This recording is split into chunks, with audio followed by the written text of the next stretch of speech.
Case మీద case. Case పెట్టినప్పుడల్లా notice. ఆ నోటీసు ఆధారంగా విచారణకి సిఫార్సు. ఆ విచారణలో భాగంగా సాక్షి కార్యాలయానికి వెళ్ళి గంటల కొద్దీ అక్కడున్నటువంటి జర్నలిస్టుల పట్ల అలుసుతో మాటలు ఇట్లాగా సాగిపోతున్నది ప్రస్తుతం. ప్రభుత్వం వర్సెస్ సాక్షి అన్నటువంటిది.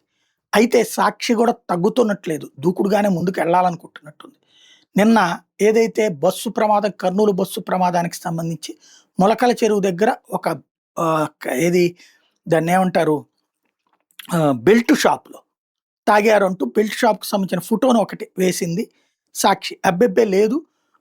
వాళ్ళిద్దరూ గూడా 7 గంటలకు ఒకసారి, 8:15కి ఒకసారి వైన్ షాప్‌లో సో అండ్ సో వైన్ షాప్‌లోకెళ్ళి తాగారు. కావాలంటే ఈ సీసీటీవీ ఫుటేజ్ చూడండి అని చెప్పి ఎక్సైజ్ శాఖ ఇట్లాంటి తప్పుడు ప్రచారాలు చేస్తారా? మీరింతే, మీ బతుకింతే అంటూ తెలుగుదేశం నాయకులు వరుసపెట్టి స్టేట్మెంట్లు, వాళ్ళ సోషల్ మీడియా అటాకు, వాళ్ళ అనుకూల పత్రికలు ఈనాడు, జ్యోతి అటాక్ ఇదంతా నడిచింది. అయితే సాక్షి కూడా తెగించినట్టుంది. బెల్ట్ షాప్ దగ్గర ఆ ఏరియాలో అసలు ఫుటేజ్ చెక్ చేశారా అని అడుగుతోంది.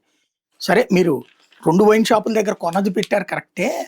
ఇప్పుడు ఈ బెల్ట్ షాప్ ఉన్నది కరెక్టు. ఇంకోటి ఏంటి, అసలు ఏ బెల్ట్ షాప్ లేదన్నది ఎక్సైజ్ శాఖ చెప్తోంది.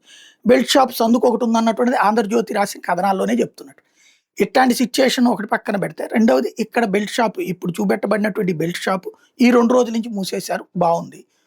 ఇన్ని రోజులు ఉందా లేదా, అసలు ఆ ఏరియాలో సీసీటీవీ ఫుటేజ్, బెల్ట్ షాప్ దగ్గర ఎవడు సీసీటీవీ ఫుటేజ్ పెట్టాడు, కానీ ఆ ఏరియాలో ఉన్న సీసీటీవీ ఫుటేజ్ చూస్తే వీడు ఉన్నాడా లేదా అన్నది తెలుస్తుంది. అది ఎవరన్నా ఎంక్వైరీ చేశారా అని అడుగుతోంది.